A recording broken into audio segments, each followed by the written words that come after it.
It is one of Belize City's oldest concrete buildings still standing. St. Mary's Hall with school buildings adjoined on either side.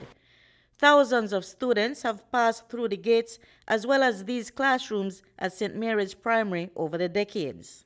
The cornerstone gives a clear indication just how long this building has been erected.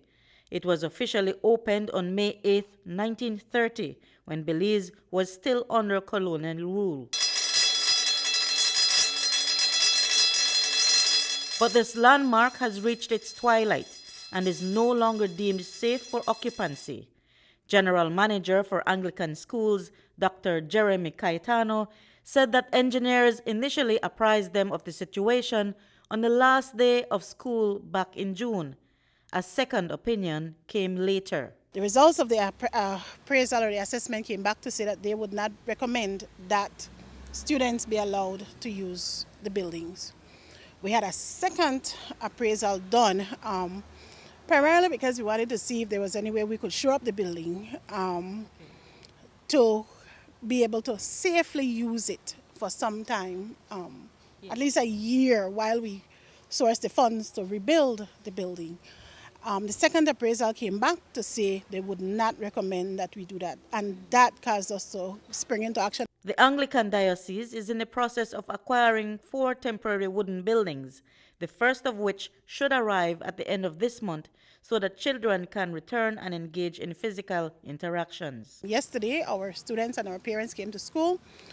They came to the church where we gave them distance learning packages. Yes. And then now they are going to be online with their teacher, yes, until they are back in class. There's a space in the church where the standard 6 students can be. Almost immediately they're going to be having classes in the church. So by the end of September, we will have our first building. Thereafter, we will have a building a week, as was promised to us by the builders. But while this majestic grand old lady will be no more, there will be a new structure built to replicate its historic magnificence. We are in discussions with the Ministry of Education, and we are hoping that through the organizations that they are connected to, primarily the Social Investment Fund, SIF, that we will be able to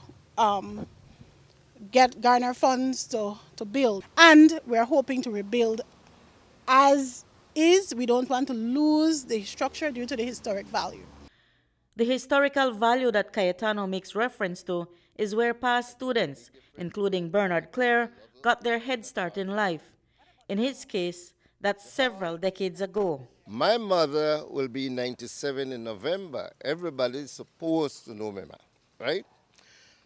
Miss Valda, and she attended the school. Her sister was older than her, and she attended the school.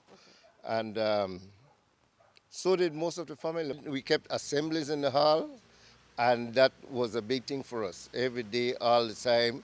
That, I think, that is one of the things that teach us to be nation builders. We at St. Mary's used to come here on Saturdays early in the morning with Miss Gillett, and we made soup, and we would dish out 150 plates of soup to give to people around, like the hopeless and so. There have been so many weddings, baptisms, birthday parties, whatever. The construction of the replacement building is going to be a couple years down the road.